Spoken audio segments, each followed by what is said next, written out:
died multiple times. I drowned at age 6 under the water, 3 or 4 minutes. I was 39, I had a heart attack. I would watch the guy defibrillate me. I could still see the people, I could still hear everything. You witnessed something source. I heard you killed yourself with your personality. Whether I'm in danger or dying, this voice speaks to me. It guides me through the trauma. David A. Williamson died, witnessed himself being brought back to life, and shares with us how the experience released him from his attachment to hate and anger. I saw the KKK bringing in my family, and at age 5, I absorbed it all, this energy of hate. I was an angry guy that overwhelmed my nervous system, my body, and my organs, and I died. I died because I hated this place. When I came back, none of those thoughts, none of the attachment was there. I felt like I was fixed. It's as if your brain rewired. There's no pain, no confusion, no anxiety. I know now that my attention creates my experience. I put my attention on hopeful ideas. There is no alone. You are one with everything. What do you remember of leaving your body? The first thought I had,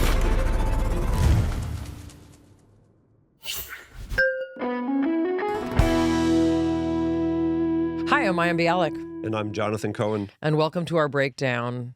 Wow, have we got an episode for you today. I know so many of you are interested in near-death experiences, and we have the opportunity to speak today to David A. Williamson, who about 10 years ago was suffering from a variety of heart-related issues, which resulted in him having a heart attack and a tear in his aorta, and he died. He died, and he witnessed himself brought back to life. But the experience that he had in this process not only changed the way he returned to life, but changed the way his brain really viewed himself, other people, his relationships.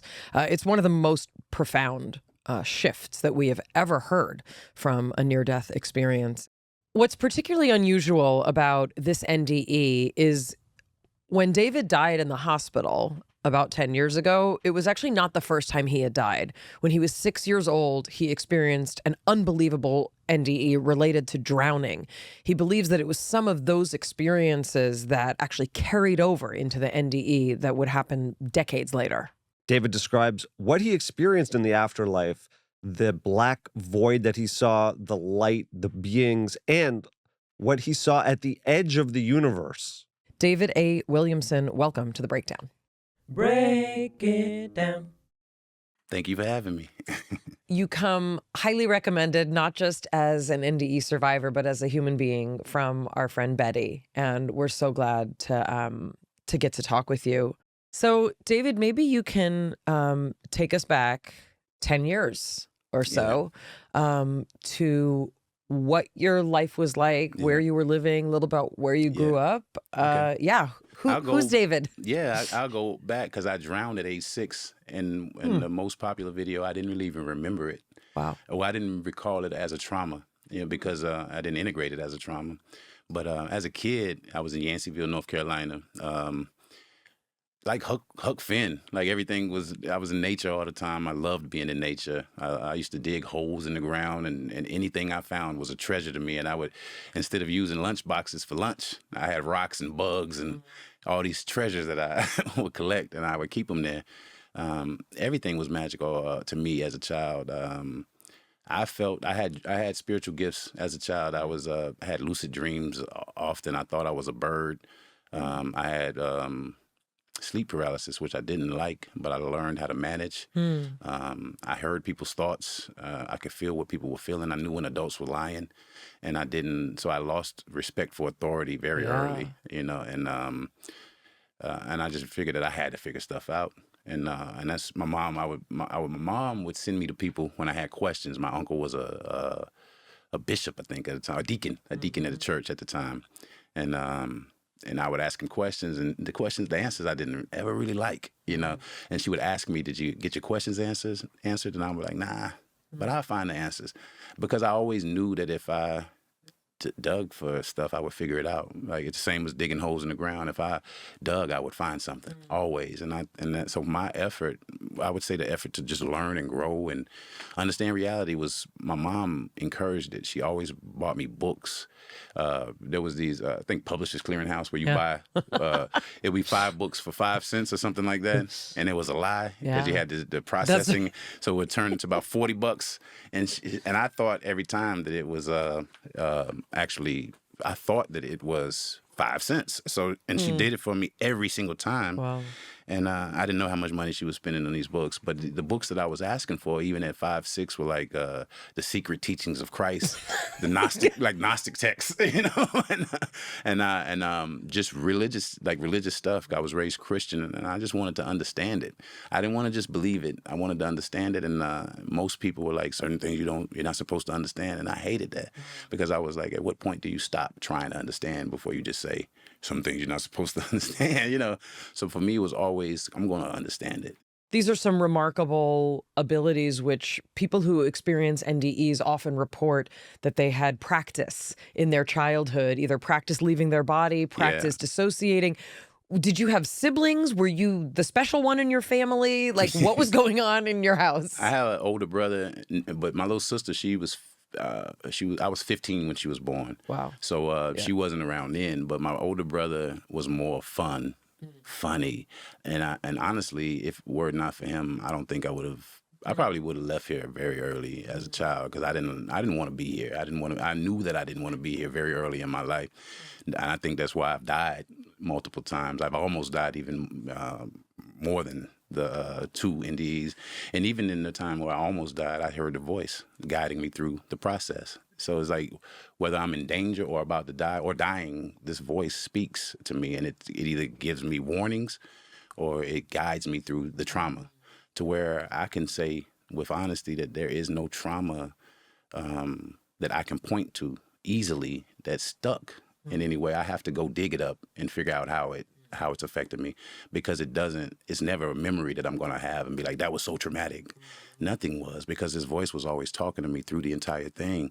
So nothing was extremely traumatic for me. What happened when you were 6?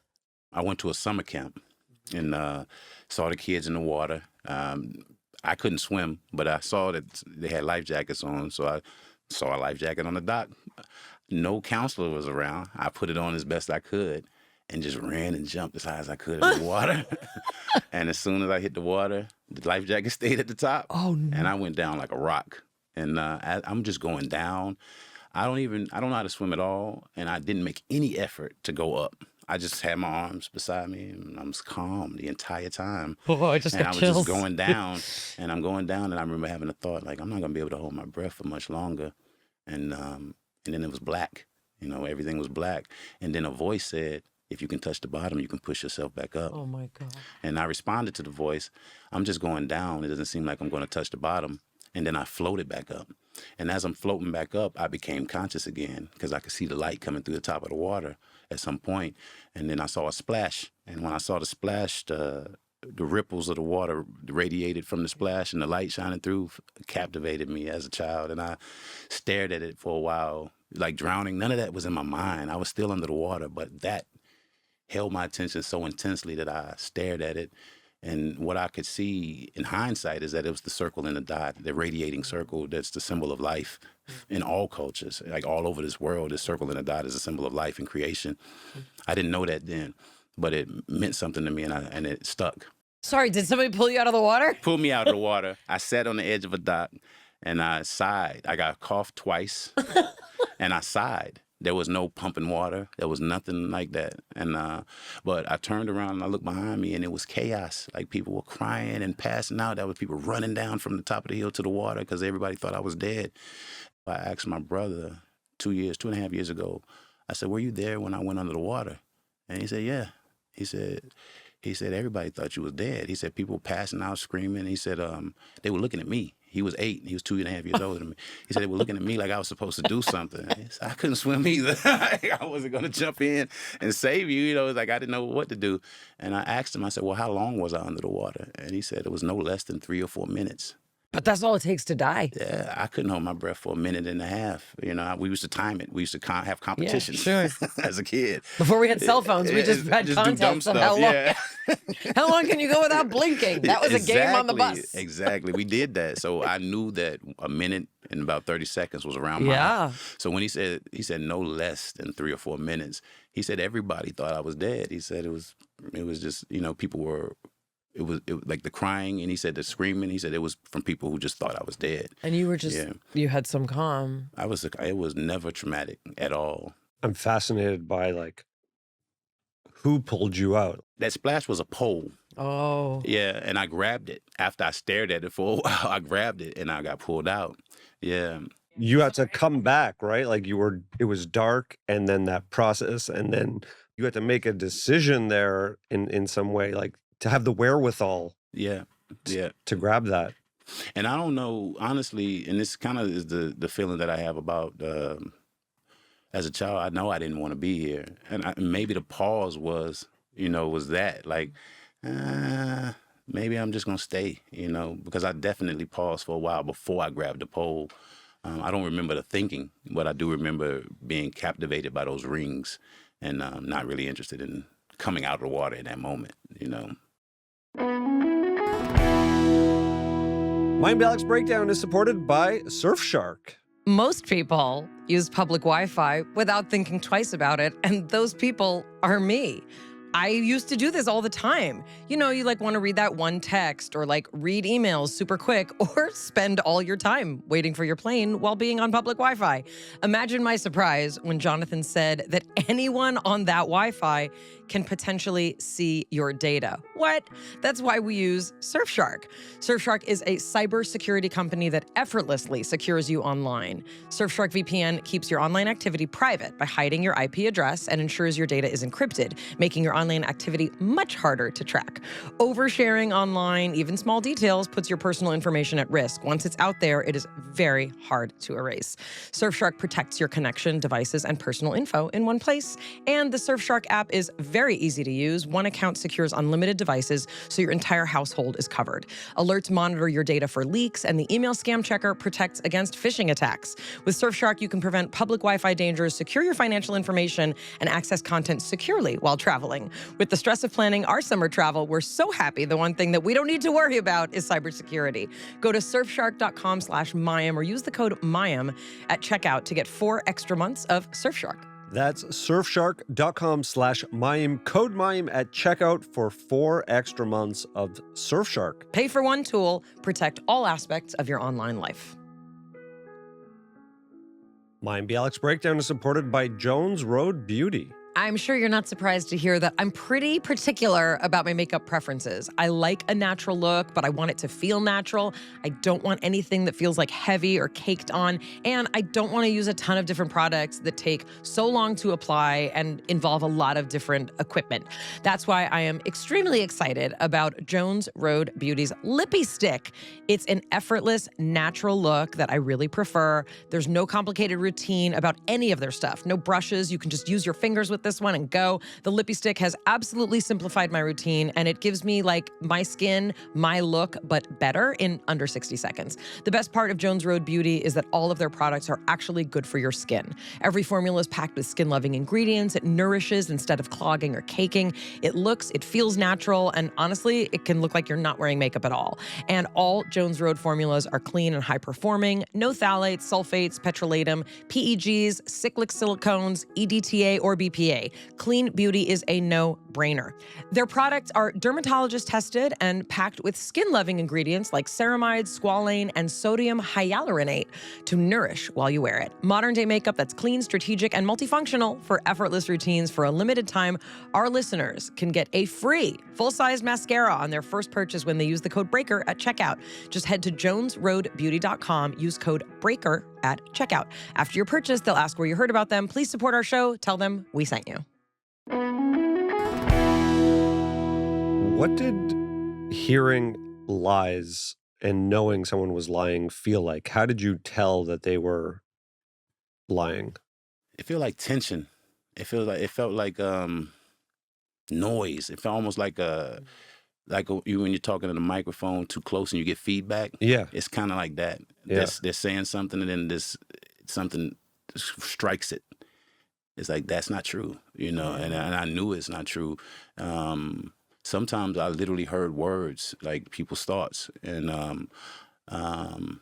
I prayed after I drowned at age 6. A lot of weird stuff was happening to me afterwards. So I prayed at age 7 to take all my spiritual gifts. I asked God, I said, please stop allowing me to know things that I'm not supposed to know, and because it didn't really give me peace. So I didn't want any of the spiritual gifts. I said, and please stop making it to where I can't get up when I wake up. I didn't know the word sleep paralysis, but I knew I was stuck when I wake up a lot. I didn't want any of it. I mean, no prophet does. Yeah. I mean, Yeah. that's Jonah fled, right? Yeah. Job, right? Every great, challenging set of information. Yeah, it just confused me. And what I said to God was, if it's not clear, keep it. I don't want to know. I don't want anything I have to interpret. Just clear. If I don't understand it, I don't want to hear it. And most of my life is with spirit is, if I don't understand it, I don't really pay attention to it.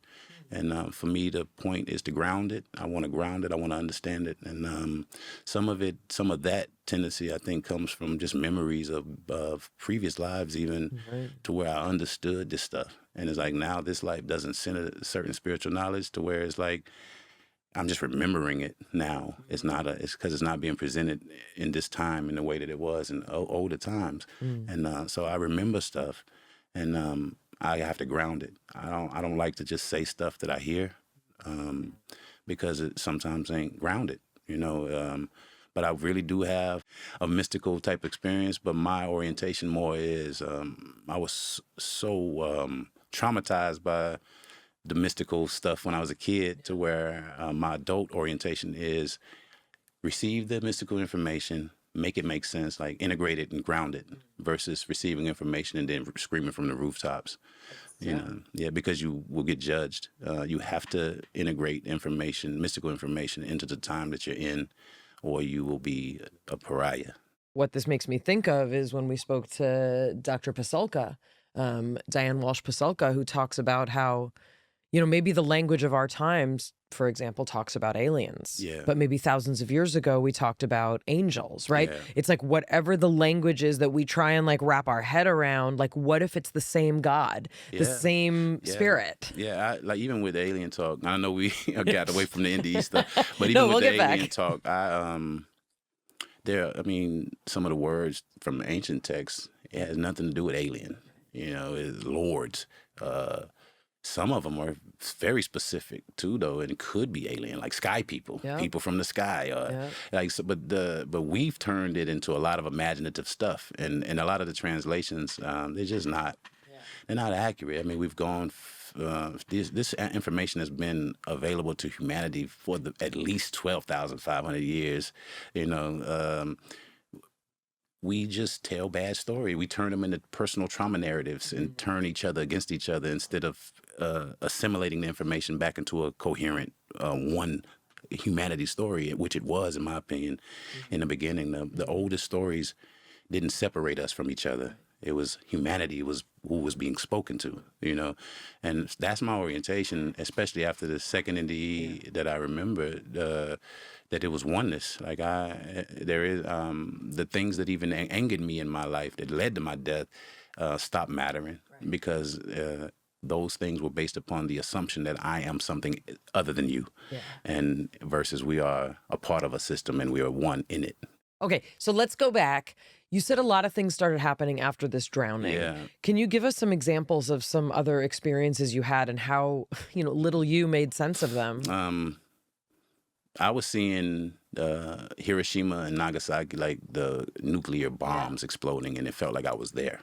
And my mother would say that my body would go stiff, and I would just be repeating over and over, I don't want to die, I don't want to die, I don't want to die, I don't want to die. But in that state, for me, I was there. I was in this place, seeing explosions, hearing screams, and it was scary. Was it something you had read or seen about? I used to think that the only reason I even had that memory was because I used to read a lot, and I read about Hiroshima and Nagasaki. But my mother said that you were going into a seizure while you was, and in that seizure is when I was having these memories. It wasn't reading a book. You know, and it's likely that I read about it because I read everything as a kid. I read dictionaries, Bible, encyclopedias. I read everything, and seeing Hiroshima, and I don't know whether it was Hiroshima or Nagasaki. I just knew that I was in Japan, And it was a nuclear and there was a bomb. bomb blowing up, and it messed me up. At age 12, 13, I started researching nuclear energy. I was wondering why we didn't choose thorium over uranium, you know, and it bothered me. And that's like the only reason I even thought about this was because of after I drowned at age 6, this memory was stuck in me, you know.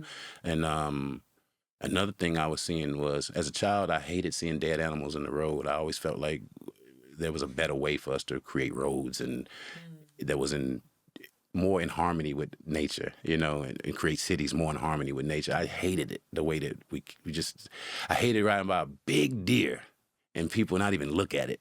And I'm watching it the whole way and I'm heartbroken, you know. And I was having visions after the drowning of seeing dead bodies on the side of the road, and it was the future, and it felt like America. And people were driving by with the same indifference. And it crushed me as a child. So by the time I turned 6 or 7 years old, about 7 years old, I checked out of this place. I did not want to participate in this at all. My mother loved me and protected me. That is the only reason I think I probably didn't take my life even as a child, because I thought about not being here a lot as a child. I didn't want to be here, you know. But I think my mother kept me from being a criminal because the anger that I felt was extreme, and she kept me from killing myself, you know. And I saw the KKK marching up and down the street at age 5, up until probably 7. That's when it became more rare to see it, and that angered me. Like I saw, looking up at my family, screaming at them, and seeing them screaming at my family, and everybody on the sidewalk, and them in the street marching down the main street, and police officers keeping us from each other. It's just violent. And I remember as a child just looking at everybody. I'm small. I'm looking up at everybody like this is crazy, but this must be normal. Like this is normal. Like we supposed to hate each other like this. You know, I absorbed it all. And I was probably better at hating than anybody, you know, because I terrorized people because I didn't want to be terrorized. So I would go into places carrying this energy of hate, you know. I did not want to be bothered, you know. So I would rather people be shaken by me than for them to think that they could shake me, you know. So the anger was just so extreme. It was, I had digestive issues for years, lost my gallbladder, and then that's shortly after that I had hypertension, and then I had a heart attack. But I was born with a bicuspid aortic valve, you know, so my heart always beat hard. And then I get hypertension from anger, and the valve exploded. It ripped, and when it ripped into the heart, and they had to do the Bentall procedure where they replaced it. I mean, very emotional talking to you. It's very, very, you know, it's a very powerful journey. You know, you have all of these, you know, mystical, supernatural, you know, paranormal, you know, kind of things happening. Was the anger, the persona, you know, that you describe, was that a way to try and keep some of this at bay? Because it seems like you were given an enormous responsibility spiritually when you came into this life, right? So I wonder, did those things keep happening to you, or did it morph more into physical ailments and anger? Like, where did the magic go? Yeah. I think some of the anger was because I wanted to be left alone, you know. So some of it was just demonstrative, so I could just come and go as I please without a whole lot of being bothered, you know. I had the friends that I had were the only friends that I really wanted to have. I didn't really like people thinking that they can approach me and be my friend. Like I was not open to that, you know.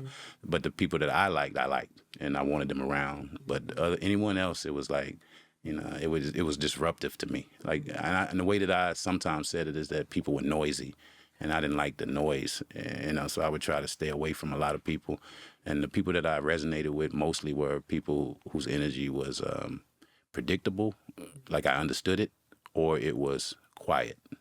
You know, it can be noisy if I understood it, but if I don't understand it, I didn't want noisy energy around me at all. From a kind of medical perspective, right? It's so interesting. Like, I wouldn't, there's so many poetic ways to describe your heart, right? You were born with a different kind of heart. That's your window to the world, right? Is your heart. And what you're describing is that the stress, right, that this world gave you, you had a predisposition, right? You had a biological, physiological predisposition. And because of your experiences, right, it puts strain on this part of you that otherwise might not have had that strain. Describe, because you had a lot of experience with, you described other ailments, but the day that you had a heart attack, you thought it was just like your back. Like, take us to that. So how old were you? Take us to that day. Had anything else been going on that was interesting? I was 39, and I turned 40 that year. And but I was leaving work, normal day. I was teaching IT courses at a it's like a vocational technical college. Yeah. And I was leaving that day, and I remember it like yesterday. There was a lady that I turned in some paperwork, and I went back to my class, and she was still sitting there. So as I was walking out, I asked her, did she need a ride? And she said, no, my ride just contacted me. They're close by. Thank you. And I walked out. I said, okay. And I walked out. And then this guy, I don't remember his name, but I used to like him. And he said, see you tomorrow, Mr. Williamson. And it was so happy to say that. Like, he was excited when he said it. And I looked at him and I said, see you tomorrow. And I thought I was going to see him tomorrow, but I left there and died. So I remember that because it was like, I'll see you tomorrow. And I literally went home. I felt, when I said, I'll see you tomorrow, I stepped off the curb and I felt the sting for the first time in my heart. Because when the heart valve ripped, 7 days prior, it ripped. And I walked around with a ripped heart, ripped aortic valve for 7 days. And then I had a heart attack. Okay, so you go home, so you feel a sting. Yeah. Something's been going on, but nothing big enough. The pain initially when I felt the rip was in my back and in my shoulder, and it literally felt like my shoulder was falling off. So I was walking around for like 3 days like this, and then I integrated the pain to where it was almost normal. And then on that 7th day, things went awry. So you went home from work. I went home from work because I was thinking that it could have been related to the gallbladder stuff. Sure. So I was like, my heart's beating funny. I'm kind of catch my breath, and I said maybe I can get home. I can get home. So I'm getting home. I'm breathing hard. I'm still feeling, for the first time, I'm feeling it in my chest now at that point. And I'm like, okay, this actually is my heart. And I get home and I'm still not fully convinced that I'm having a heart attack or that this is an issue. So I'm like, maybe if I eat a sandwich or something, Let's Sandwiches feed it. solve most things. Feed it. Yeah. So I make a sandwich, and I'm like halfway finished with the sandwich. And Are you living alone at the time? No, Okay. my son's mother and I were living together, and she was working from home. And so I just yelled up to her. I was like, I need to go to the emergency room. I think I'm having a heart attack. Luckily, she was working from home, because my dumb self would have probably figured, like, let me just sit here and breathe deeply and it'll stop, But she took me to the emergency room.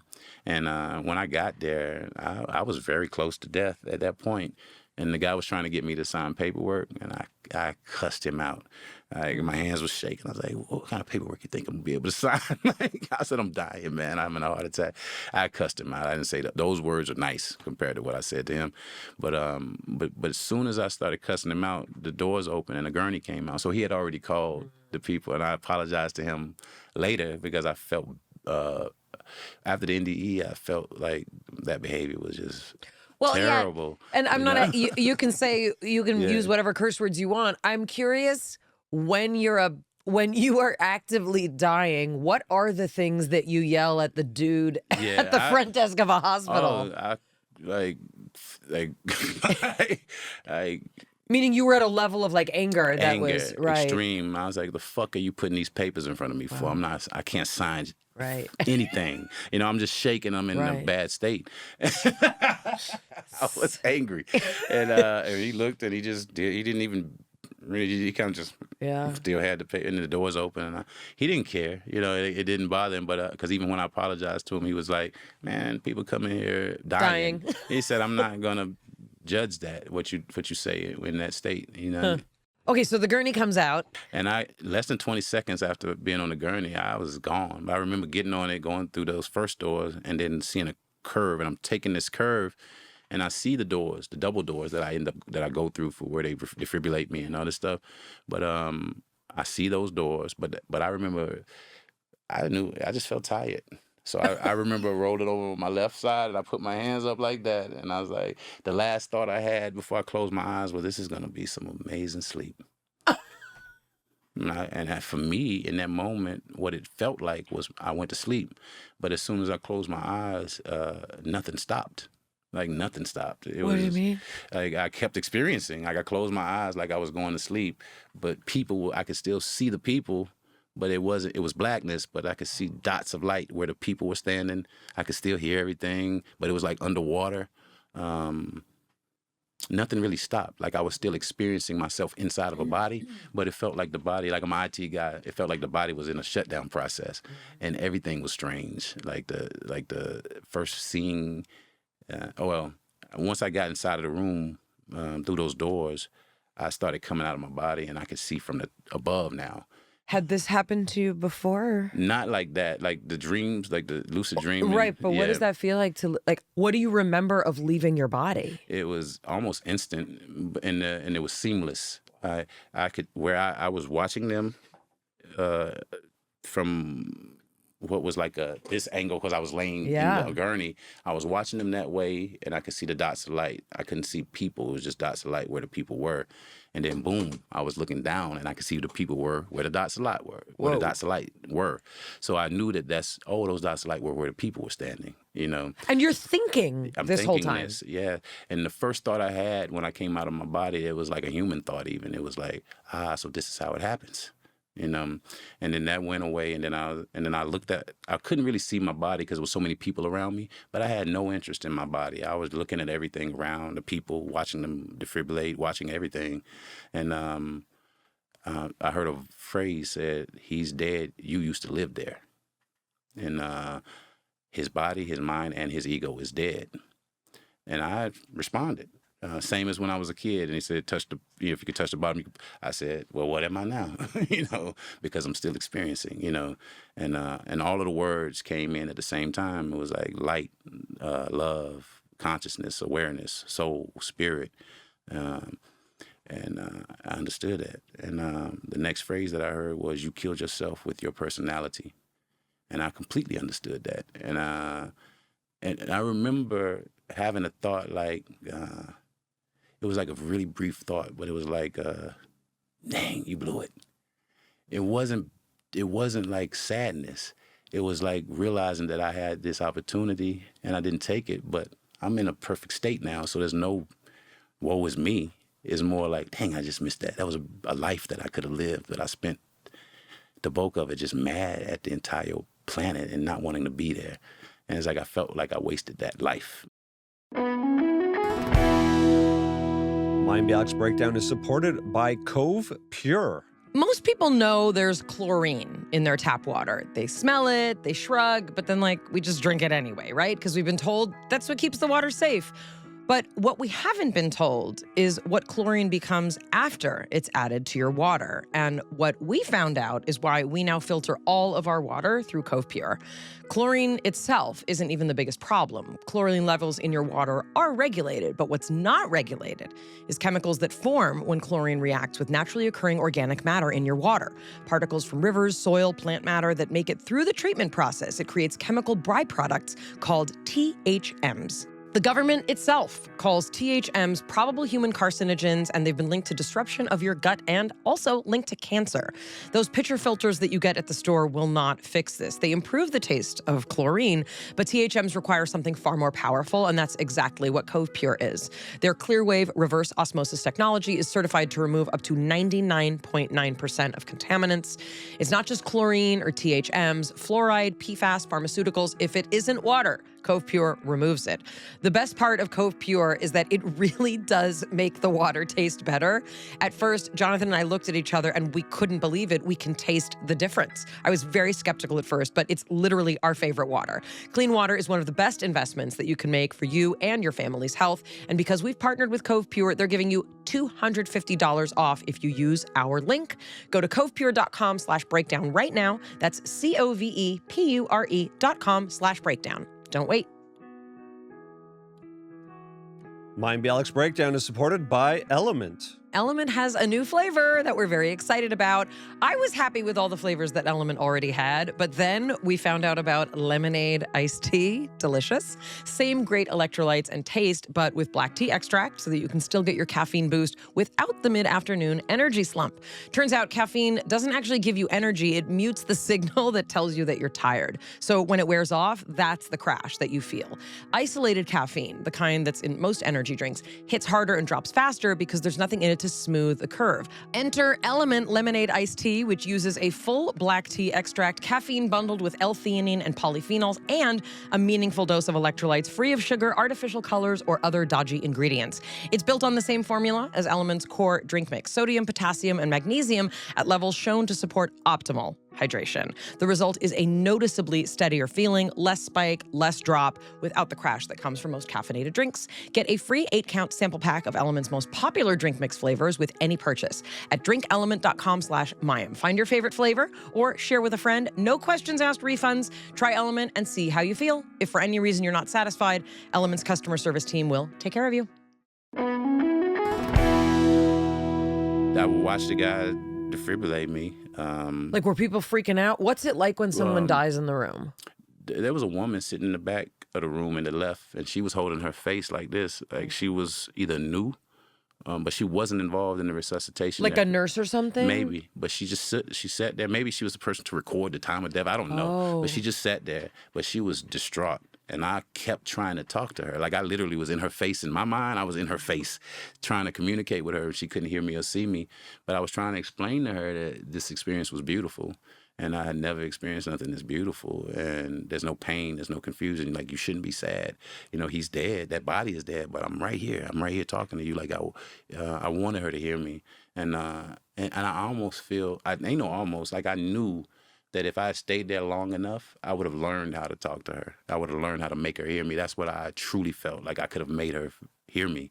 And the guy holding the defibrillator pads, I hear these thoughts. These were the thoughts. You could hear people's thoughts. Yeah, he was blaming himself for the whole thing. Like, it was like, if this guy dies, it's my fault. And I was trying to tell him that if I don't come back to this body, it's my choice. It's not your fault. I wanted him to know that it's nothing.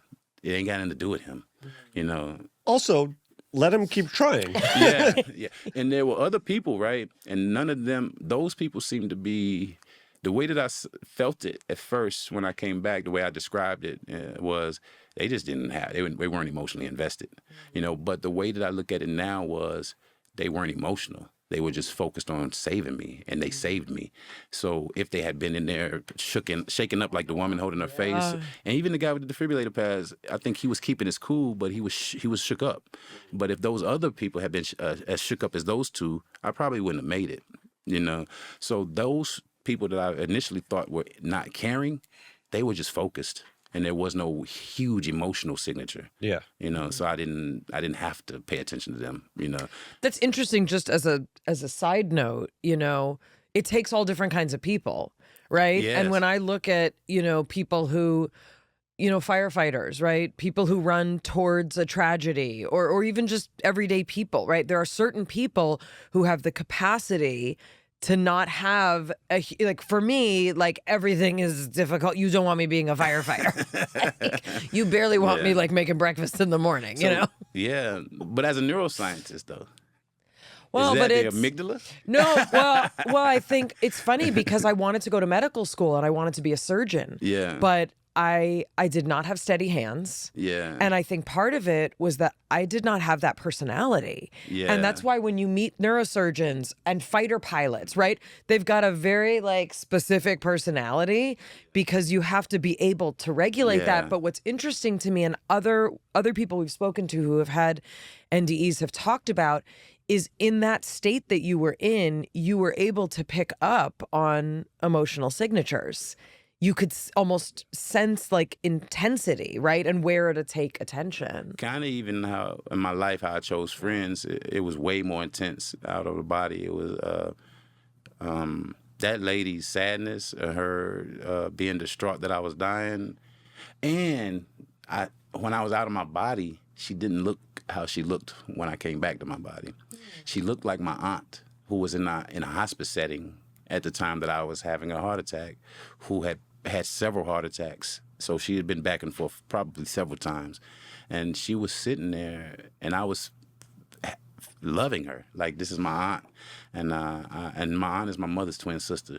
She died in 2017, and later that year after I had my, was it that year? She died that year, I believe. Yeah. She was like a second mother. I loved her like like a mother. And that's who appeared That's who to she you. seemed to be when I was above looking at her, and that would have made me want to come back.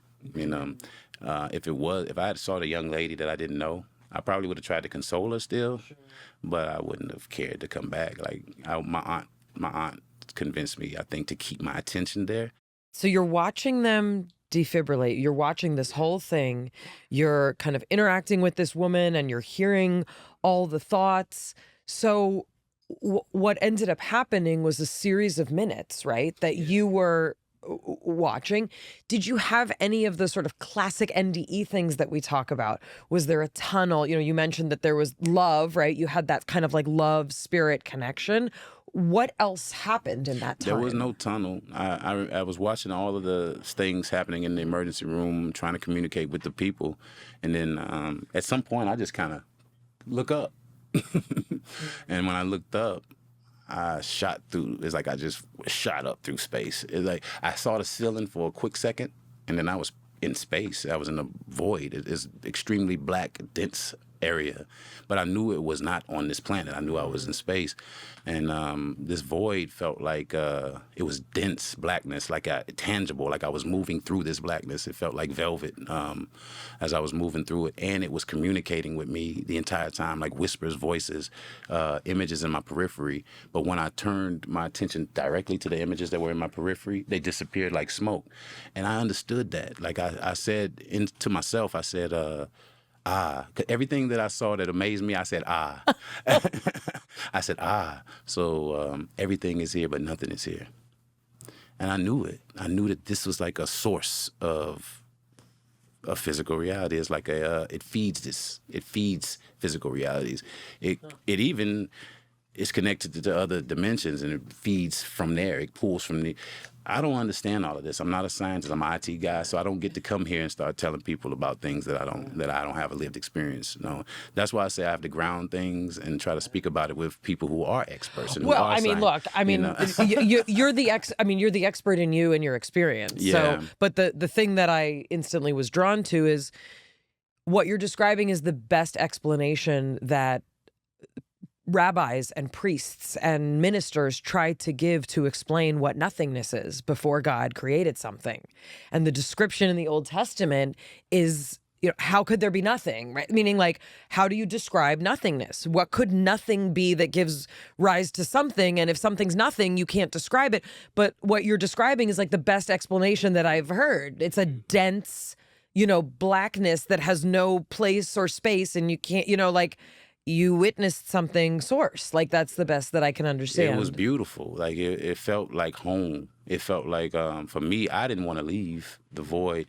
But at some point, I started floating out of the void. And I still was fixated on it. My attention didn't go anywhere else but on the void when I came out. And every idea that entered my mind, the void responded. It would be twirls and colors, and if I had a question, the clarity would be in the void. Like I would instantly understand it. You were interacting with it. Yes, yes.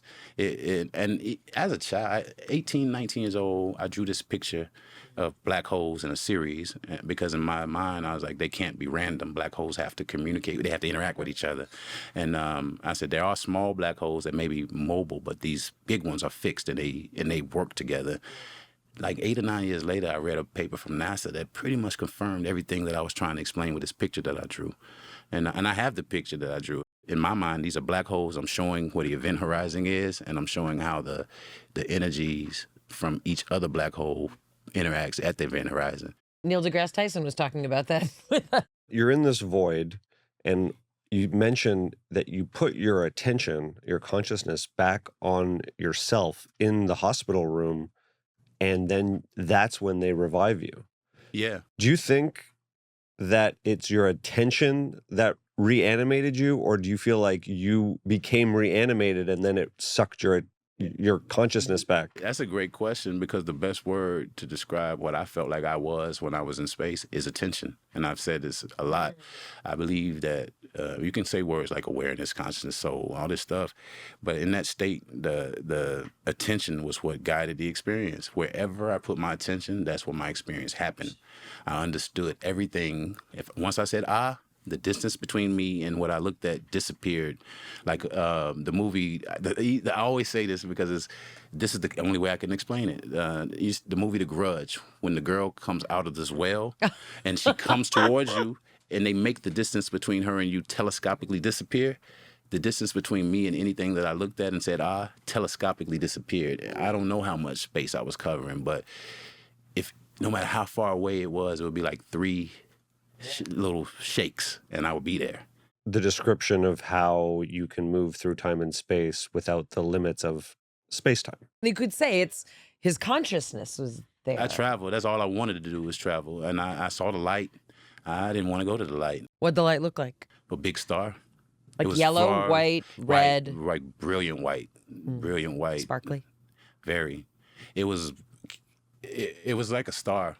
It looked like a star from far away. The light for me was extremely far away, but I knew it was the light because I couldn't stop looking at it, and it pulled me towards it if I didn't travel. I wanted to travel, so I just kept moving around, but if I stopped, I would float that way.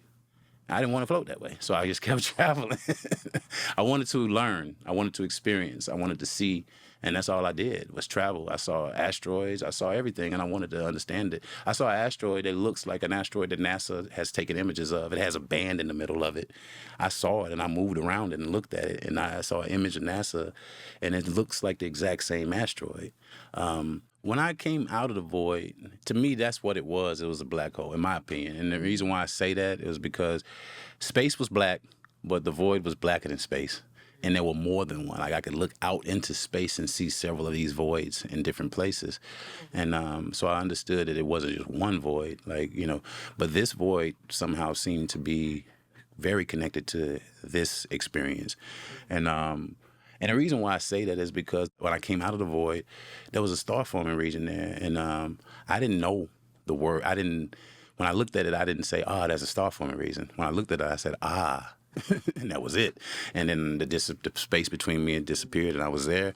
But I was kind of like in the outside in the clouds, and these clouds were like dark red down. They gradiated down to pink to white, then dark blue gradiated down to light blue to white, and then white clouds. But in the middle of these clouds was faint forming lights, and I knew that these were stars. And in my awareness there, it was like these are babies, and I shouldn't disrupt it. It was like a nursery, and I was not going to go. The way that I did with everything else is that when I said and the space disappeared, it was almost like I zoomed up to it really close. There I didn't. I stopped at the edge of where the stars were forming, and it felt like a nursery, and like I wasn't supposed to go in there and disturb that. So I watched it for a while. It was beautiful to just see the stars forming. And then I looked up and I saw that asteroid. The name that NASA seems to have given this asteroid is Bennu. It looks like the asteroid that I saw. The place that I was at, I referred to it as, when I was out of my body, I said, so this is where stars are born. the place that our ancestors talked about, even older than Egypt. They say that there's a star there called Deneb. It's the brightest star in the Cygnus constellation. A lot of ancient monuments are designed to where Deneb is visible. I was in this place that seemed to be that area, Cygnus constellation. Oh. Just a month or two ago, I found out about Cygnus, and Cygnus is referred to as the Nursery of the Stars. Love it. And this is a place where a lot of ancient cultures say the soul travels after it leaves here. A lot of cultures, not just Egyptian, not just even global. It's the culture up in Turkey. I forgot. Okay. It's old. They say it's even older than Egypt, and they have monuments that are directly pointing to Deneb. Well, I was thinking of also like the pyramids, like in Tikal in Guatemala, right? Like all so many of them are astronomy based, and yeah. So that region is important. It's the Milky Way. It's part of the Milky Way. Native Americans speak about it. It's every culture speaks about it. So not to even try to make myself seem like somehow I'm special and I went to the place, but the description of it seems to be exactly what our ancestors speak about. So what's striking to me is that, and this happens, when we talk to people who have left their bodies in this way, this is a lot more than 5 minutes of information. And to me, this is one of the most powerful indicators that something is happening when we die, right? For people who come back, because whatever experience this is that you're recounting, it takes more time than you were actually gone to experience it, right? This happened with Elizabeth Crone. She was gone for a couple minutes, but she said she was told it was 2 weeks. And the experiences she had took up 2 weeks of time. Yeah, and there's even more. Even when I was watching the light, I realized at some point, and this is when I was getting resuscitated, but I realized at some point when I took my attention from the light, which was up and to the right, back down into the emergency room, which was down and to the left, that my attention went through me. So I would go like this. And when I did that, my attention went through an orb of light. And it was fascinating to me. It was one of those odd things. So I did it 4 times. I went back up, I went back down, I went back up. And I went through myself each time. And I was just a glowing orb of light. And I don't know how big I was, but in the context of space, I felt like a nanoparticle, but there was no anxiety. I've tried to visualize myself in space as this orb of light, and it just feels like a lightning bug in a vast blackness. It's alone, but there's no anxiety. There is no alone. You are one with everything. People speak about missing family, or some people say, well, I would like to see my mother as my mother, not an orb of light, because that's not personal. The experiences that you have outside of the body are as full as they need to be. You don't have, the human idea of missing someone is not possible when you are one with reality. What you're describing is that we're souls and we're placed into bodies, and presumably not just one, doesn't happen once. The universe has got I think it happens a lot. Right, it probably happens a lot. So the people that you think of as your parents are the people who contributed the DNA that formed the vessel that makes the body that your soul was put into. But that's not really, right? That's not really who any of us are, right? I call that my mom, or I call that my dad, but we're all souls, and we've been placed here in that orientation, but there's nothing to say that in another lifetime, I wouldn't be the parent and that soul wouldn't be the child. Yeah, I was 5 years old and I asked my mom, 6 maybe, I said, if you died at age 70 and I died at 97, would I be older than you in heaven? I was 6 or 7 years old. 5, I think, when I asked that question. But to me, it's pretty scientific to me. I don't buy into a lot of the explanations that are out there about how reincarnation works, about how the between works, about how we choose, and I think we choose our next life now with our awareness now. We're choosing, and if you are aware in choosing now, all of the process in between, everything is, in my opinion, is something that you've kind of laid out, and it would be more of it would just be a more graceful transition. But if you, when you leave here, if all you have ever did was immerse yourself in belief, and that's it, no real understanding of your autonomy or your agency in this experience, then you probably just be reincarnated, and that's fine. There's no punishment, because I've heard people speak about like samsara, illusion of the cycle of birth and death and rebirth, as if it's some punishment. Now, if I'm here and I'm lost in this, and I think I'm addicted to something even, and I die addicted to something, I died wanting to come back here. That's what that means. If you still long for things when you leave here, you want to come back. If you've reconciled all of that, then you can choose differently when you leave here.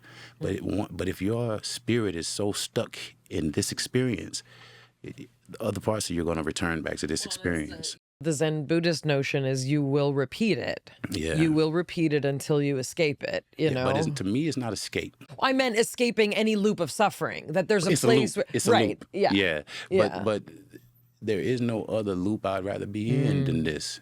And I died hating this place. I died because I hated this place. But when I came back, none of those things none of those thoughts, none of the attachment was there. So Right. There's no better loop to be in than this. So if you are in this loop and you love tacos, just don't ever let go of the love of tacos, and you'll come back and continue to have experiences with them. If you love your aunt and you leave here, you're going to come back and have experiences with aunts that you love. Like, our attention creates the experience, period. Our attention, in my opinion, creates the content of the NDE. If all Christians tend to have Christian NDEs, they all see Jesus and they all think I'm the devil because I didn't see Jesus, and I get a lot of, grief from Christians because I don't say God, I don't say... Well, Christians have something better to do than pick on someone who had an NDE. Boy, it's rough. Like, there are times when I'm literally like, I'm not the devil. Like, I'm not the devil. I'm having to assure them that I'm not the devil. It's like I was an angry guy that overwhelmed my nervous system, my body, and my organs, and I died. Like, and in that process, my attachment to the things that killed me dropped, including identity, all of the philosophies, all of the orientations. If it's not about helping us understand this reality and emphasizing hope and responsibility, I don't want to hear it. It's just storytelling. It's bad storytelling. Anything that's about anxiety and fear, if I've died, what else is there to fear here? Absolutely nothing. So if there's nothing for me to fear here, then no story of anxiety and fear, that especially if it's projected onto another group of people or person, is going to ever sit well with me. I'm not going to fear the people you want me to fear. They're me. You said something before you started to describe the entire NDE, that your anger killed you, that your personality killed you. Yeah. Initially, it was digestive issues. Not having any internal peace, mental peace. You just disrupt normal processes. I started off with digestive issues, lost my gallbladder. I went years with, when they removed my gallbladder, I had 2 stones the size of ping pong balls. And one of them was in the neck of the gallbladder. So the pain was... Oh, God. Like, I would scream.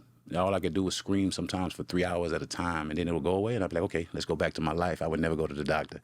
So the last time that happened, like 8 hours straight of just throwing up, screaming, blood pressure spikes, about to die, and I went to the emergency room, and the doctor came in, and she said, yeah, we got to get your gallbladder out. And it was the first time I saw her, and it made me so mad. I said, you've not run any tests. You walk through the door, you're talking about cutting me open and taking out an organ. I was like, let's do some tests. I went and did the test, and she was like, the surgery's scheduled tomorrow, or it was like a couple of days later. We got to get it out. She just knew, man, and it was. I thought she was special for how she came in there that way and was so calm and just knew. So some of the anger originally manifested kind of in those physiological ways. Very much Stomach, so. These are not uncommon. Yeah, right? And blood pressure. I would go to work. After I had my gallbladder removed, I had stitches that were coming undone. My blood pressure was so high that I was bleeding through. I would wear 3 shirts sometimes just to see it, to keep the blood. and I was bleeding through the stitches because my blood pressure, when I got to work, I would take my blood pressure because I knew at that point I was dealing with hypertension. I would take my blood pressure when I left home or when I was about to leave home, and it would be normal, like 120 or 108, like in that range. And I'd get to work, and as soon as I walked in, it would be 240 over. I would sit down at my desk, and it would be 240 over 160. Dumb question. Was your work particularly stressful or distasteful to you? It was white people. I hated white people that much that my body reacted that way around them. They can be really stupid, so I get it. In hindsight, everybody is stupid, you know. And then when you look at, like, I was mad about, like, colonialism and slavery and things like that. But, like, slavery was a rich man's game. Very few white families could even afford slaves. So that's not a white thing. That's a rich white thing. How many white people make decisions on where we go to to colonize? Well, like less than 1%. So it's like I was projecting the decision makers, the toxicity that I felt for greedy, insatiable people onto the entire race of people. But every person you meet is not that way. And they would not, and most people don't support a lot of the policy we're even seeing now. So it's like there is no monolith in any group. So to just throw all of a group into under one umbrella is always going to be, to me, unmeasured. I think it's worth mentioning, though. Were you aware of feeling, generational trauma? Were you aware of bearing, kind of a historical place that you were arriving in? My biological grandfather was a sharecropper. My uncles and aunts worked on that sharecropper's farm. So for me, my cousins and I are the first generation in our family effectively out of slavery. And so the awareness is there. The stories that you hear about growing up on a sharecropper's farm, they're not good stories, and they're not going to make you feel good about a group of people who made you feel that, who put you through that, So my grandmother would share a lot of stories, and it's just, all it did was make me more angry, and it justified, like I was reading books about the colonization of Africa, colonization of this, and instead of saying that the leaders of these nations or the people who were running these nations planned these things, it was all white people are colonizers, all white people are this. And it's just what I learned when I died is that if you say something that's not measured and you can't put, a friend of mine who had an NDE that helped me ground and helped me integrate mine, it wasn't for him, I probably would have committed suicide after my NDE even, was a guy named Zachariah. He had an NDE as well, and I was a kind of complimentary NDEs even.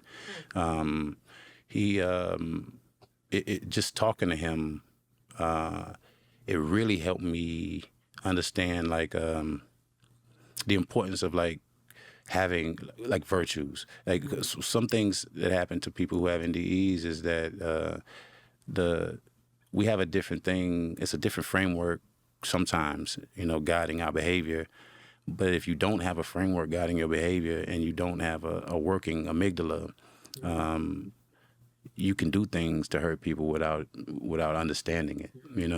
I know my amygdala got downregulated. I know that's why my personality changed so drastically. I can't point fingers at people anymore.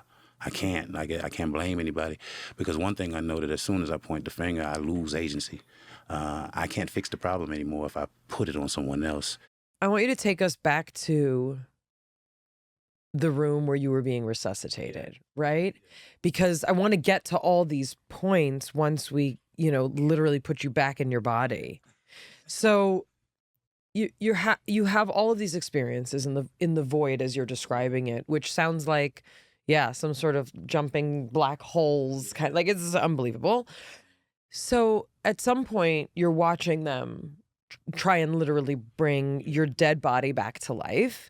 How many times did they defibrillate you? I saw one time. Okay.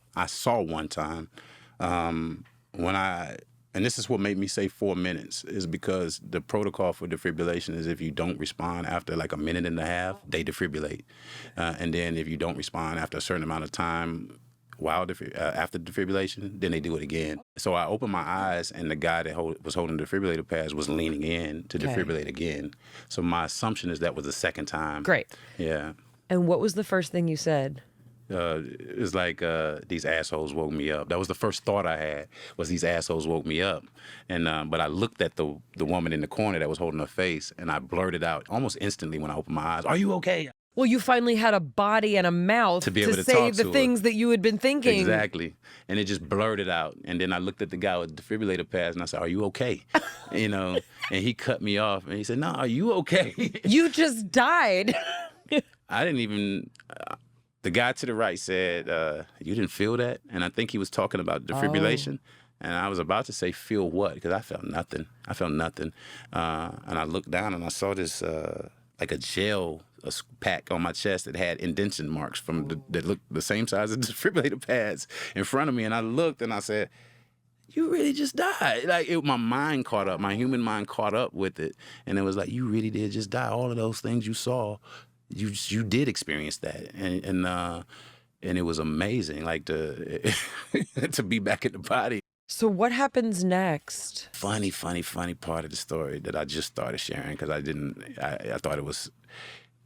I don't like to share stuff that's confusing, honestly, because I feel like people who's supposed to be here to bring clarity often are confusing, you know.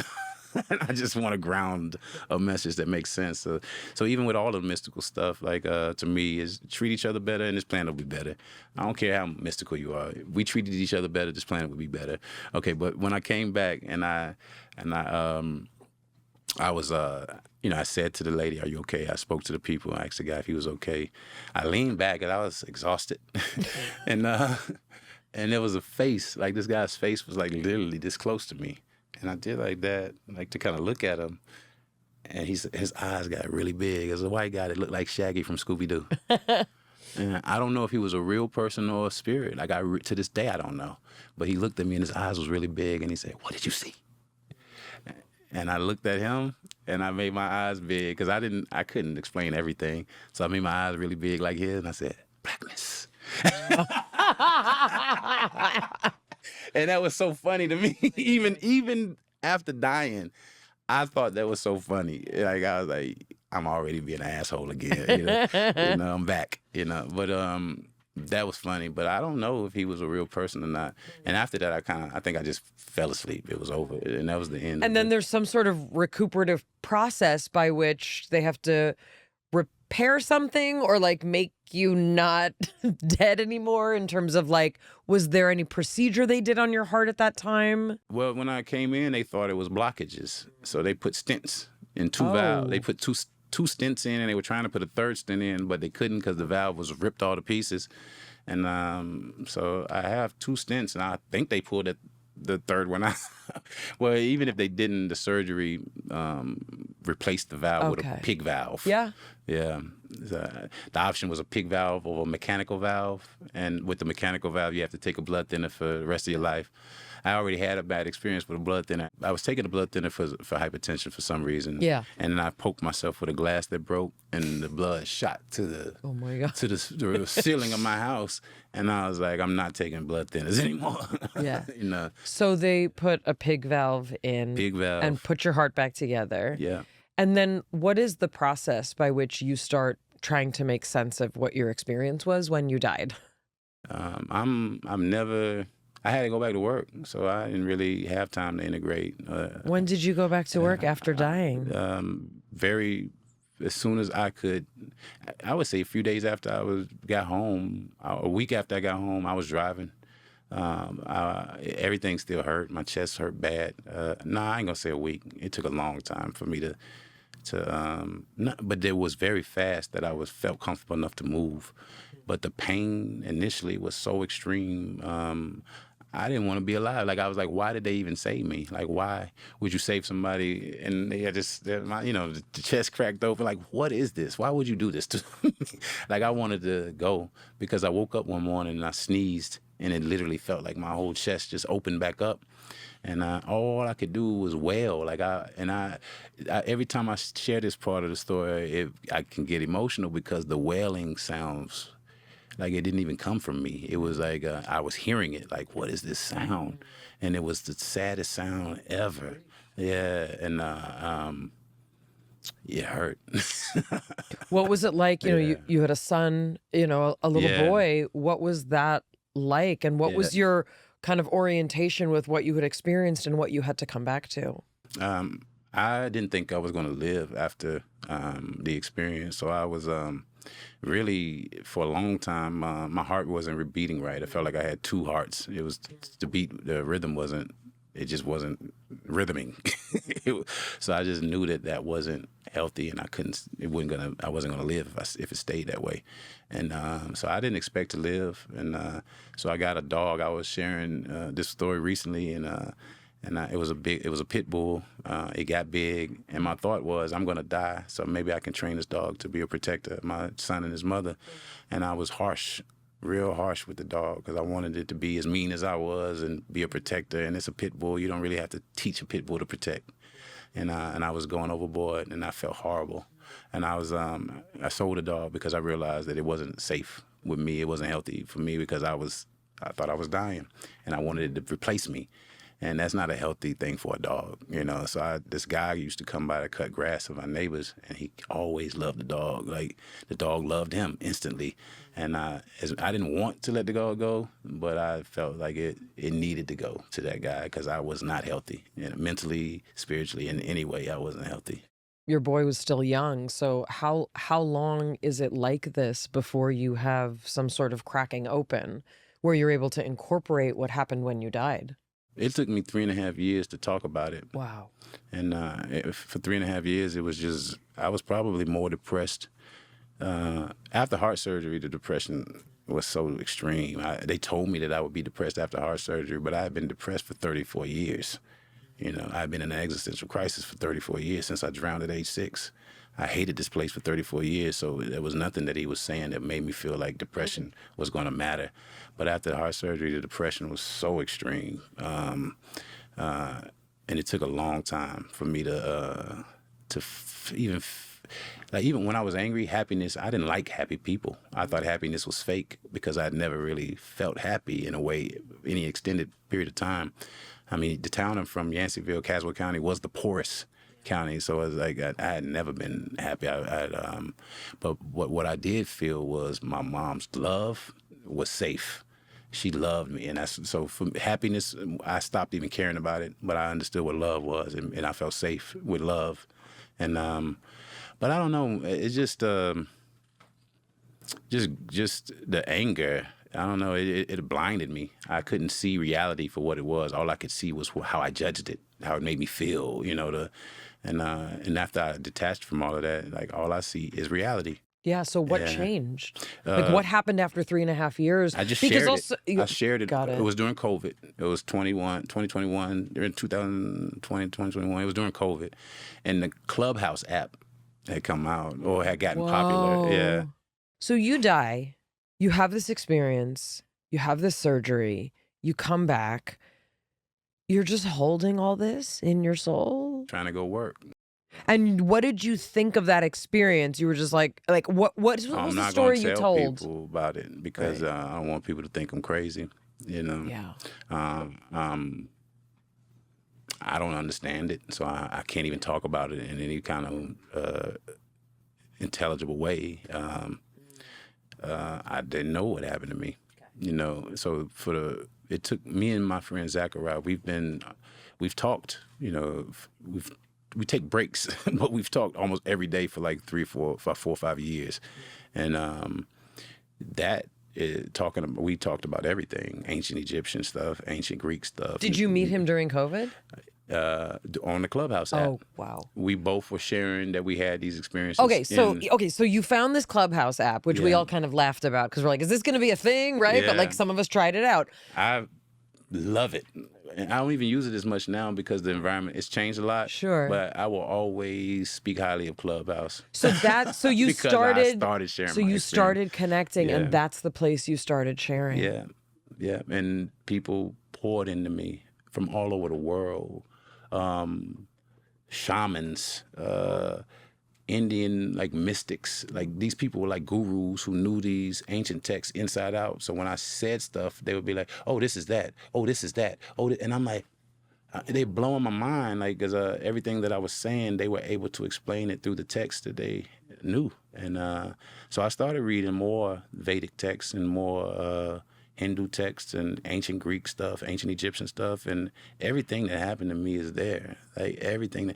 Even Terrence Howard started talking about Walter Russell. Walter Russell's stuff. I had Walter Russell's book in college and didn't read it because it was too dense. Whoa. After my NDE, I looked at Secrets of Light. It's describing the void. Oh my How I God. came. It's describing it. And it's weird to me now, all of it, because there's so much that I had in my possession before I had the NDE that now I know why I had that book, because I had to have that book to help me understand what happened to me after I died. But I got it. I was 18, 19 years old and didn't understand it. Well, you had also had all these experiences that your soul had been racking up in this, right? In this incarnation of almost dying, of having all these mystical experiences, of relying on your mother's love to like get you through. Yeah, it seemed as though, because I have now probably close to 5,000 or more books, and most of them are about spirituality, quantum physics, psychology, neuroscience. And I had these books before I had this experience. So when I had the experience, now I have a whole library, to go dig through to help me explain what happened to me. So this is pretty recent that you're talking about it. It happened in 2017. But it was during COVID that you started. About 2021 is when I first shared it. What was that first experience of sharing like? Did you have that whole story formed because you had been suppressing it for all these years? It poured out the same way it pours out now, except Wow. I have more details now because sometimes I remember more, But it's been people who've heard me share it the first time, they say you say it the same way every time, and because I remember it that way, and I'm not trying to embellish. I only share what I saw. I don't share what I believe about what I saw. They're different things. They're different things, yeah. And I don't really have belief anymore. Either I understand it or I don't, And if I don't understand it, I can try to understand it. If it's still too difficult for me to understand, I can move my attention somewhere else. Like, I don't have to fixate on any idea on this planet anymore, because there's an infinite number of ideas here, and I don't have to understand them all. So I don't fixate on anything here. If I understand it, I can understand it. If I don't, I don't. I don't have to believe. I don't have to force an idea from a misunderstanding. I love this notion, and it's something we've talked about with a lot of the materialists that we speak to. Oh, what do you believe in? And I think that's so beautifully said. It's not about belief at a certain point. It's either like a yes or a no. That's it. Belief is the lowest form of knowing. I believe this, but you could go find out whether or not that belief is close to accurate or far from accurate if you had the energy or the wherewithal to just go do it. But I don't have to believe anything, and I don't have to question anybody else's beliefs either. I don't, because we all are in delusion. I mean, our perception is imperfect. It's processed here, not, and if we are traumatized and influenced by culture, our perception is being influenced by that. So we're not seeing reality ever. We're living in a personal delusion, and our delusion should serve us.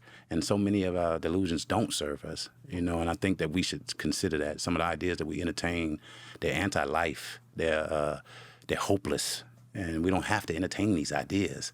Our ideas should serve us, that we entertain. The delusions that we accept about this place should serve us. I know it's such a simple question that has such a complicated answer. How did you change after this experience? I think I wouldn't have changed were it not for the experience. So I don't take any kind of credit for it. It was graceless. I died, and when I came back, I didn't have an attachment to the ideas. But I had to live for a while to realize that. I remember getting in an argument with my son's mother after I died, and I was talking loud. And I remember hearing myself talking loud, and it's like, why are you talking so loud? You're not angry at anyone. And I thought it was ridiculous. And but I still can get triggered. I still can get frustrated every now and then and impatient. But for the most part, I hear my thoughts. I see my behavior, and I just can correct it before it goes awry, or I can correct the thought before the thought becomes anything that I have to vocalize or act on. You described a little bit that your brain changed, right? Yeah. And one of the only ways to explain this, and I think, we've spoken to many incredible people who have had NDEs, and Betty's a great example of someone who Yeah. really was, one specific, chemical drug addiction, right? Was Yeah. lifted for her kind of instantly, right? The rest Yeah. had to still continue unfolding. But, we spoke to Elizabeth Crone, and, she's a friend of the podcast, or like she physiologically changed. She was struck by lightning, right? There's things that you can kind of point to. But what you're describing, I've never heard anyone describe like this, that it's as if your brain rewired, and the parts of you that were geared for hatred, right? Or for generalizing about a group of people, or, that amygdala response of everyone's against me and fuck you and I'm going to get my back up no matter what. It's like that calmed down, right? It changed. The death, did it change something structural, or was it that you experienced a level of love that allowed you on an emotional level to know that there was an alternative, right? We only see how wound up we are once we're able to fully relax, and Yeah. we're never able to fully relax because we're so wound up. Yeah. You got taken to this alternative state, this version of an afterlife, and you experienced the ultimate love. Yeah. That may have been the only way for you to see just what you were carrying. Yeah. Now, did that change your brain? Probably. But was it the brain that changed first, or the love that we Did love experienced? change your brain? The way I see even what a human being is probably like at least 8 pieces, and the body is just one of them, But my body changed, my spirit changed, and that's not easy to talk about. But if you speak about it in terms of the brain, it is the limbic brain.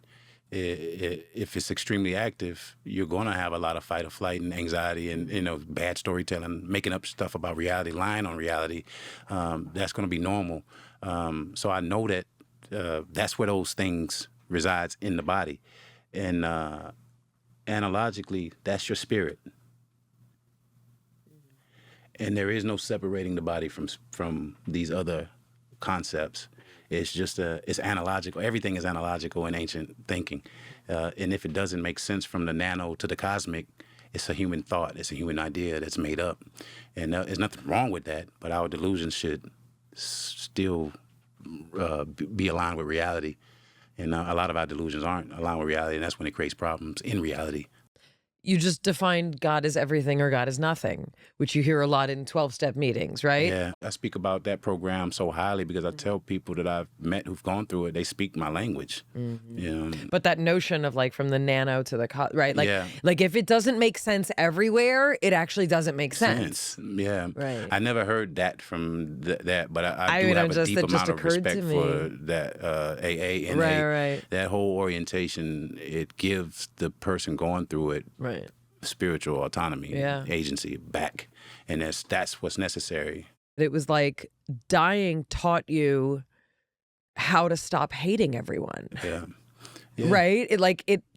And I think Jonathan asks such a nuanced question, right? Like, was it the experience or was it what you experienced? Because, we're all told love is the answer, love can cure, and like I'm just going to go on a limb here.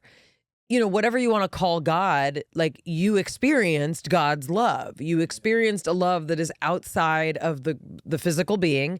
It's outside of our understanding and comprehension. And once you experience it, you're actually not supposed to necessarily come back because it means you died, right? Like that changed your brain, right? That infused your body with something that it took time to percolate, but I think when I came out of the void, I didn't have much memory of David. And I think that void felt like an intense love. Like the closest thing to it is your first love or the person you love the most in a full body orgasm multiplied times 10,000. That's what it felt like. And I felt like I was fixed when I came out of the void. I didn't have personal references to my experience like that. It was like I understood everything, but it wasn't because I learned it as David. Well, you stopped taking everything so damn personally. Yeah. Right? Yeah. Like literally Literally. you were given the experience of you're going to go through your life taking everything personally or, feeling that the entire fight is yours to win, right? Or that you have And to I'm going to defend. save the world. I'm going to the save whole the black world. especially, Right. at that time. Right. And so the savior. experience is like, well, what if we remove you from everything that you know about yourself? And then what's left over? Attention. That was what I was, in my opinion. And I know now that even here, my attention creates my experience. If I put my attention on hopeless ideas, I'm going to experience hopelessness. If I put my attention on hopeful ideas and responsible things, accountable ideas, then I'm going to experience that. And if I see problems and I'm in a hopeful state, I want to solve them, not talk bad about, the issues. That's what my experience, the biggest change is that the things that made me angry now, I could think about them, maybe think about solutions to them. But in my anger, I never had a solution to anything. I just had anger. What is your relationship with your intuition now, or that voice that had guided you through childhood? It's constant now. It's I felt like torture for a while because it felt like I was judging myself, but it's really just guiding myself. But for a while before I was still very graceless. I was always having to course correct, always. So the voice was always saying, "No, it felt like judgment, like it was nitpicking over behavior." But what I'm learning is that what I learned even from my NDE is that the thoughts are the problem too. So if you can't check your thoughts, then it really doesn't matter what behavior you engage in, because it's an act. Your thoughts are your energy. The behavior is an act. So if I used to go to job interviews, and I would go into the job interview, and there's a white guy interviewing me, and as soon as I came, this white guy, I hate him, he hates me, I'm not gonna get the job, and I not get the job, and then I would leave and say, he was racist, that's why I didn't get the job. None of my thoughts influenced that. None of my prediction influenced that. None of my attention, So now I blame myself for those types of encounters, because I came in already predicting that it wasn't going to work. I came in not even having the capacity to love this person in front of me, but I expected this person to somehow get some advice to say, yeah, he's the one. That doesn't work that way. There's nothing in his being that would have said that it was safe to have me working with him the way that I behaved, and the way that I thought. It's such a humbling experience. And I think that's something we see in a lot of NDEs. It's like everything you thought was important or valuable, it's just like, it's such a humbling experience, right? And I was a know-it-all, So now I have no solid conclusions, and I don't speak with extreme certainty about most things. I'm open to learning and refining my perspective always. What you describe is something that most people will never experience. And I'm actually very curious, and this is just me being a nerd, like I'm very curious, when your death happened, because about 30% of people with cardiac, events like this, right, when they are resuscitated, will report a near-death experience. So many people, in cardiac units, unfortunately, they die, they do not come back. When people do come back, when they're brought back, the way you were brought back, about 30% remember something. And I'd like to believe that everyone's having these experiences, but only some people are given this gift to kind of bring it back, right? Kind of like dreams. Everybody don't remember exactly. their dreams. Yes, exactly. But the things that you experienced, many people try and touch with transcendental meditation, other forms of meditation. And there's been a lot of conversation, and indigenous communities for thousands of years have used plant medicine to kind of get at these things. And there are both plant medicines and also synthetic medications that, kind of pull that veil of consciousness up and allow you to have experiences, I don't want to say that are similar, because Very there's nothing. similar. Okay, great. Yeah. Well, you're the one who gets to say it, because you're the one who died. And I've had psychedelics. Is this something you're comfortable talking about? Because I'm curious, where's the overlap, right? Like, what's actually happening? Because we can't just dismiss these drugs as like a good time and it's just a party drug. Something's going on. I'm one of those people who, if you fall, bump your head, and have an experience, it's no different than what I experienced if you have the same orientation afterwards. To me, it's not about the experience. It's about the orientation, the pivot afterwards. If you are the same idiot before your NDE that you were after the NDE, who cares about the experience? And there's a lot of people who take psychedelics regularly that are idiots still, you know, and you every single time you speak to them, I'm tripping on this, and you're still an idiot. Like, so what's the point of this, you know? So for me, it's not about the experience. It's about integrating and grounding it. And because so many people have these experiences and they try to tell you about the purple elephant that was flying, and it's like, well, what does it mean? If I don't care to hear about a purple elephant flying, it doesn't mean anything to me. But if you could sit with your experience before you feel the need to always yell it from the rooftop because it's novel, and just ground it first, then you will see that the response, the reception to it will be different. The 3.5 years that I took to not share it, just ruminating over it, and then 4 years or so of talking it out with another person, even as I was sharing it, has allowed me to not view any of the experience itself as, the experiences are important, but it's how you integrate it and ground it on the other side. So in that sense, what do you see in terms of psychedelics? Is that a tool? It's a tool. Is it It's an adjunct. But you get to a place where you don't need the adjuncts, you know, like once you awaken to that way of seeing reality, the adjuncts aren't necessary. I still would like to use some of these adjuncts because I never have before, and I would like to be able to compare them to the NDE.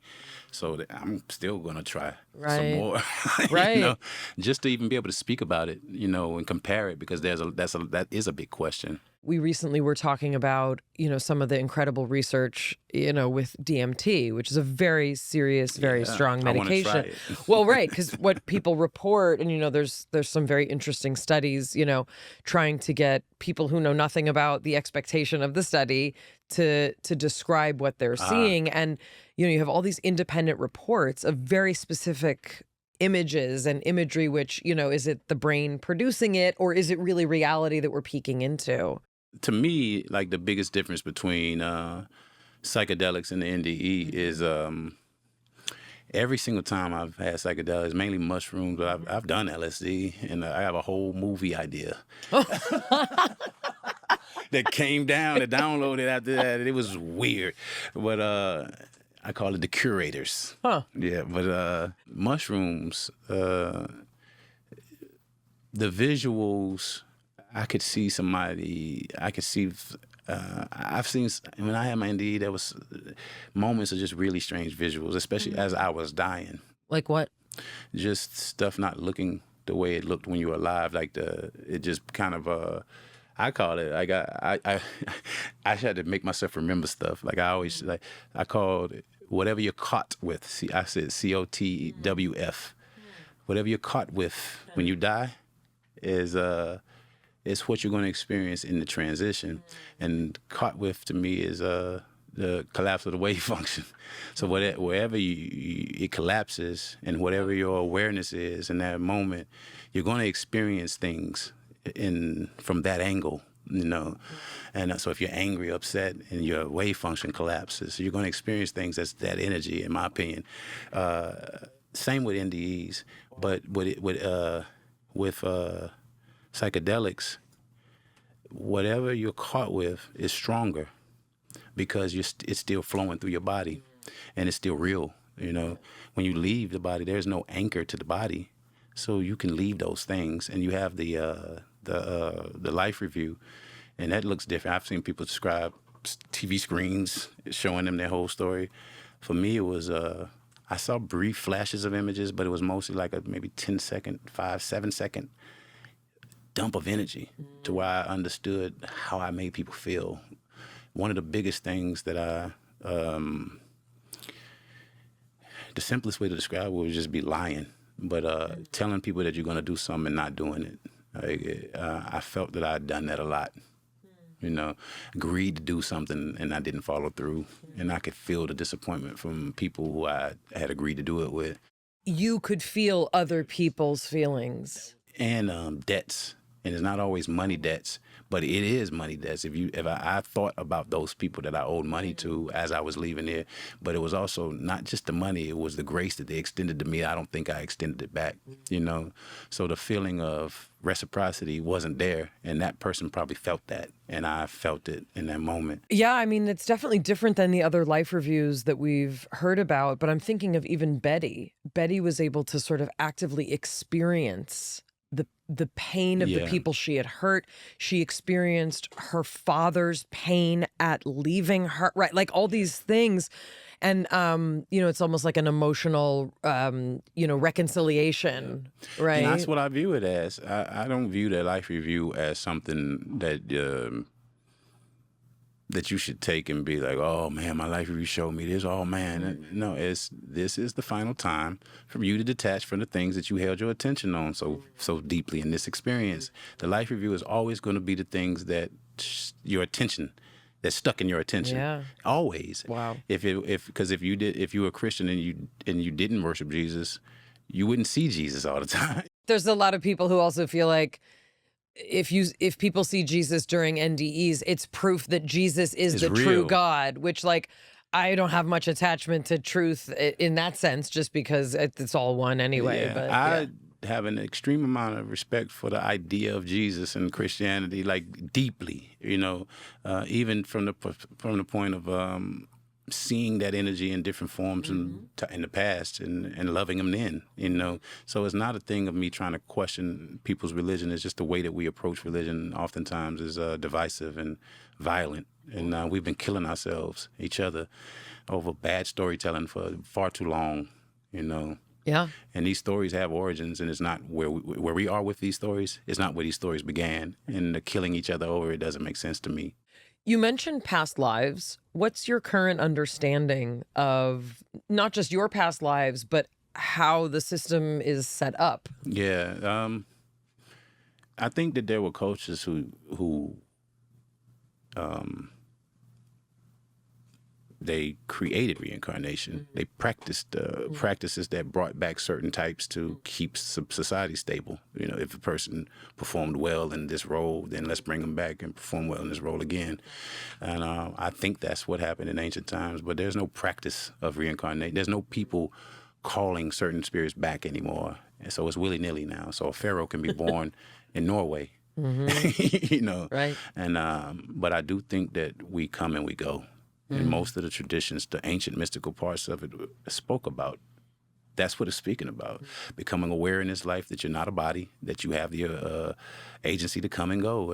Almost all of the mystical teachings are trying to ground people in that knowing that you're not a body. You are a soul or whatever you want to call it. And it's not really destructible. And when you leave the body, you realize that you are actually experiencing reality from that thing. And it's not physical. And it's strange. But that's what you are. And nothing happens to it. And I think one of the things that's so interesting to me about even the conversation about past lives, like before you died, you weren't the dude who was like, let's talk about past lives. Even NDEs, I was cynical about NDEs because of what you said. Everybody was seeing Jesus and saying, and now you have to believe in Jesus now because I saw Jesus and it's like, that doesn't mean I have to believe. This is common in others that we've spoken. It's like you've been given a new identity, right? Yeah, As someone who can speak to this stuff and had experiences firsthand, which Jeffrey Kripal, who worked with Elizabeth Crone, he was a professor of religious studies at Rice, you know, he said there is a context for all of these experiences that goes back thousands of years. We're just dropping into them. Yeah. Even I've read like strange things that make strange suggestions about even what baptism was. There's like an archaeology of baptism, I think is a book about it. And it talked about how they literally were drowning people so that they could have experiences. Yeah, well, and also, I mean, I can speak to that just as a Jewish person because baptism comes from a ritual purification, which is called the mikveh. Yeah. And the mikveh was supposed to be, it's a rebirth. Yeah. You have an opportunity to essentially spiritually like die and be reborn. And Yeah. for women, you know, when I was married, I went every month. It's a practice that we still do in traditional communities. And that is the notion, is that when you immerse, you have the opportunity to be born again. Yeah. Every part of you. The water Yeah. has to touch every part of you as if you're coming out of amniotic fluid. So when you put these things together historically, it's like, yeah, we're all just kind of like trying to get at this same sort of concept, right? I think so.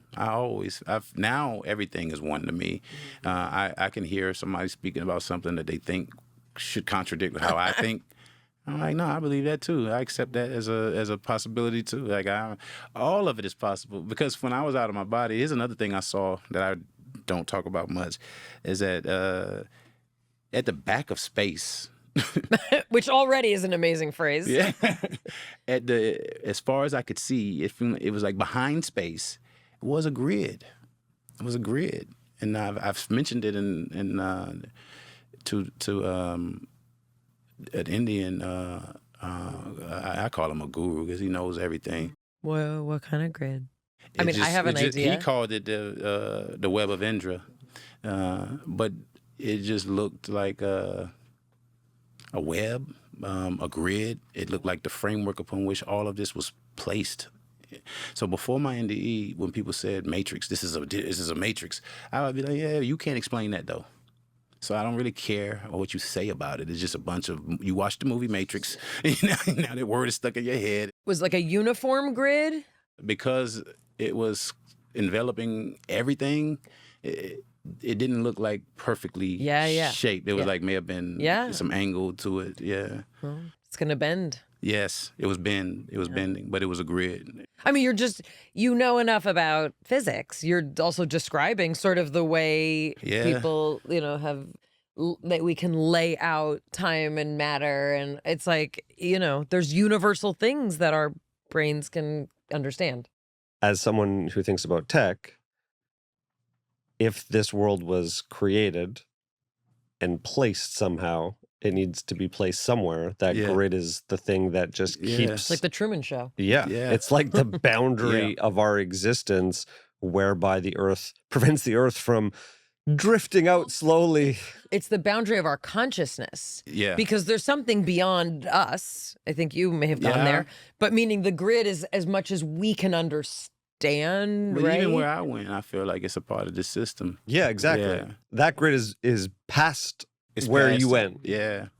The back of space. Yeah, it seemed like the end of it, and there was this grid. Just cords and cables beyond It's that. a simulation. Probably. No, but like if it's a simulation, that's what it's going to look like. It's the Truman Show. Yeah. It's just Elon's servers past Oh, there. stop it. Stop it. I almost feel like, what's past there is if there is a God that is a thing, a personality, or if it's an alien that has the intelligence to create this type of reality, that's who's back there. That's the realm where they exist. It's just a gray office filled with people typing to make sure that this doesn't fall apart. And I don't know how to explain that part of it at all. That's when, to me, the imagination becomes necessary, because it's beyond what's normal. It's beyond, I can think about it, but I would be using tips from my ancestors. Ancient texts tell us some of this stuff. We think every God that has the capacity to create something is worth worshiping. That's not the case. I think social media has taught us that. You can worship that too. Yeah, like even Sophia, after she created Demiurge, said she went to God, the ineffable God, and said, this is the worst thing I've ever done, was create Jehovah, because him and his humans are up to so much mischief and there's no limit to what they can do. Now, I know that could be, that's not me making this up. That's in the Gnostic text. That's in the Nag Hammadi library. Sophia created Iyaldabaoth, who is considered is a Yahweh, I think Yahweh, and that's who we worship. And some people say that is just a creator, but he was created, and she tricked him into breathing the breath of God into humans and make them walk upright, because she went to God to ask for advice as to what she could do, because she created Jehovah and he was a problem, and she was like, I made this mistake. I always make it and put it in my language, and I don't know what to do with this badass God over here. He's just acting up and made these stupid little humans, and they don't know what to do, and he's telling them to do all this. And God told her, just I breathe my breath into you. You breathe your breath into him. Get him to breathe his breath into them. And now we all one, pretty much. Are there angels? Do Do you believe in them? That word, probably because I have a history of always trying to be ornery and and contrarian to religion. I don't like a lot of religious words, but yes. If you were to put into your own words what other people would call angel, like, do people have guides? When I was traveling through space, I felt like if I traveled long enough, I probably could have found this place while disembodied, and I would have had an agenda here. And if I learned how to communicate with people, I would have been considered an angel. But it was because I have responsibility to this place, whether I'm embodied or disembodied, and I will come back here to try to serve. So I think angels, in my opinion, just serve. They serve humanity.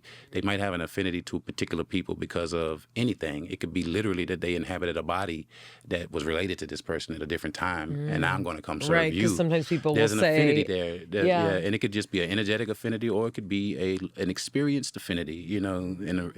But I think people have, and even in Ifa, it's a West African tradition, you have a concept called Egbe, and this is like your spiritual family, and they care about you. They're not embodied, you know, but they care about you. Vinnie Tolman. Yeah. Do you know Vinnie? Yeah, I met him a couple times at conferences. Vinnie's guide, when he died, it turned out, he found out later, was actually someone who was related to him, right? So just even this notion that we have guides like that. I think sometimes we do use too much imaginative language to describe this, and too much religious language to describe it. But I think it's no less real. It's real. I think that's honestly the voice that speaks to me constantly. I could say that that's an angel. I could say that it's Egbe. I could say that it's a spirit that loves me. I could say that it's me, you know, whatever. But I do, as long as the messages are hopeful and responsible and not pointing fingers or judging others, I know that there's a voice worth listening to. But as soon as that voice is critiquing reality and telling you that something's wrong with someone, or calling people evil, that's not a voice worth listening to. Final question. What is it like to be a dad, to raise a kid with the information and the experiences that you've had? What does he think? I talked to him and I said, do you remember how I was before? And he just says, he said, you used to be, and I let my son speak his mind, I let him cuss. Yeah. I try to tell him don't cuss out, but I'm sure he's cussing out.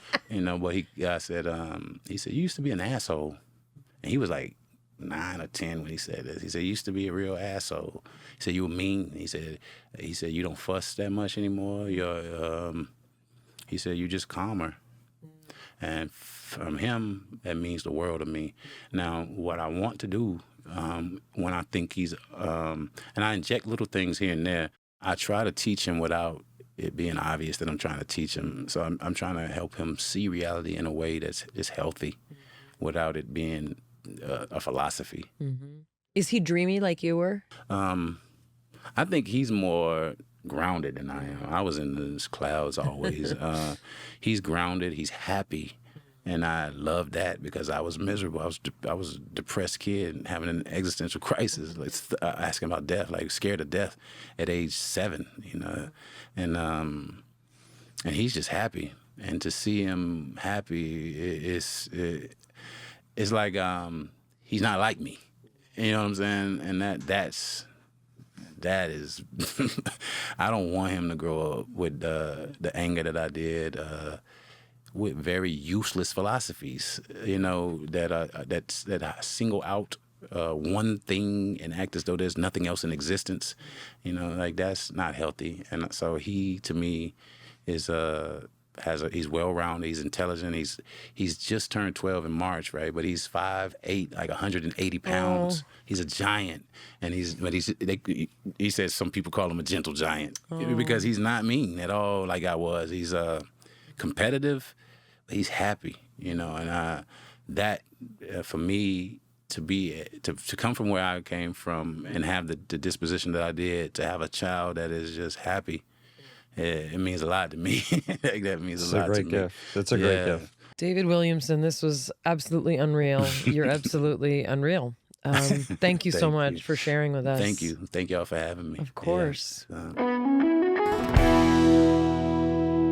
He said something about how when he hears people talking that they think it's about different things, but it's really about the same thing.